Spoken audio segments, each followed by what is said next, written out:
Imagine, for a moment, a galaxy weary of corruption, of slow bureaucracy, of a central government that feels distant and unresponsive. Worlds on the fringes, or those simply overlooked, yearn for a voice, for self-determination. Then a new banner emerges, not of conquest, but of unity, of independence.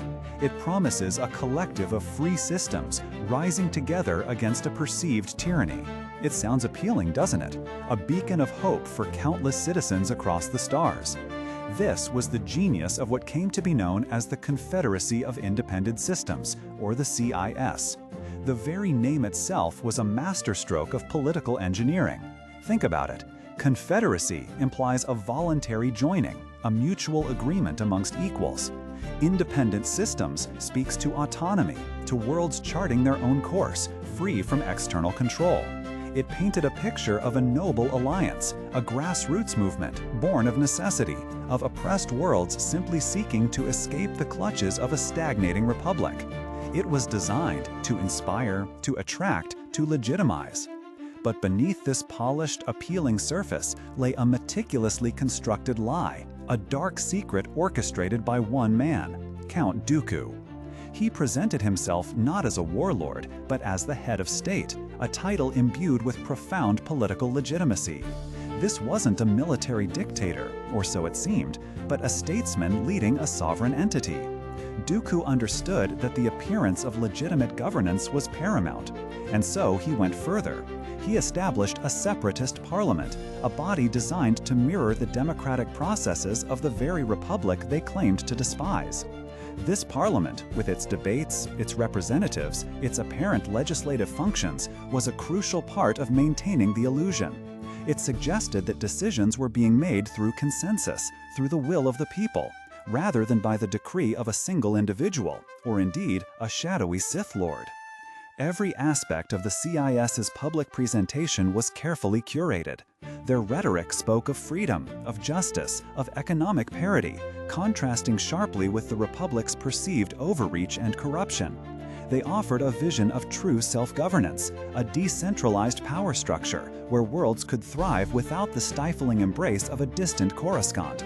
For those who genuinely felt neglected or exploited by the Republic, this vision was incredibly seductive. It was a beautiful promise, painted in vibrant colors, designed to inspire loyalty and conviction. Yet, at its core, this grand confederacy, this beacon of liberty, was nothing more than a puppet state, its strings pulled by a Sith Lord, Darth Sidious, who sought not freedom, but absolute power, and the downfall of the Jedi. The independent systems were merely pawns in a much larger, darker game. The tragedy of the CIS lies in this profound contradiction. Many who joined, many who genuinely believed in the cause, were fighting for a noble ideal, independence. They envisioned a future where their systems could flourish without external interference. They saw Dooku, with his dignified bearing and powerful oratory, as a liberator. But the freedom offered by the CIS was a hollow one. It was a freedom to serve a new master, a new tyranny, one arguably far more insidious because it masked itself as liberation. The Separatist forces, while ostensibly fighting for independence, were controlled by an autocratic military council, largely dominated by corporate interests and ultimately by Dooku's dark will. The independent systems were not truly independent. They were simply switching allegiances, often unknowingly, from one form of control to another. Consider the weight of that deception. Imagine the sincere hopes, the earnest beliefs of countless sentient beings who threw their support behind the CIS. They weren't necessarily evil. They were often desperate, disillusioned, or simply seeking a better way. They were drawn in by the elegant simplicity of the message, by the promise of dignity and self-determination. To them, the CIS represented a chance to escape from what they perceived as a bloated, corrupt republic. Dooku's genius lay in his ability to tap into these genuine grievances, to channel them into a powerful movement, all while concealing the rotten, dark side core that powered it. It was a masterclass in manufacturing consent, using the very language of freedom to build an empire of subjugation. In the end, the beautiful lie of the Confederacy could not hold. As the Clone Wars raged, the true nature of the CIS, with its corporate overlords and its Sith architect, became increasingly apparent, at least to those who truly paid attention. The irony is stark. A movement ostensibly founded on freedom ultimately became a tool for galactic conquest, a stepping stone for a Sith Lord's ambitions.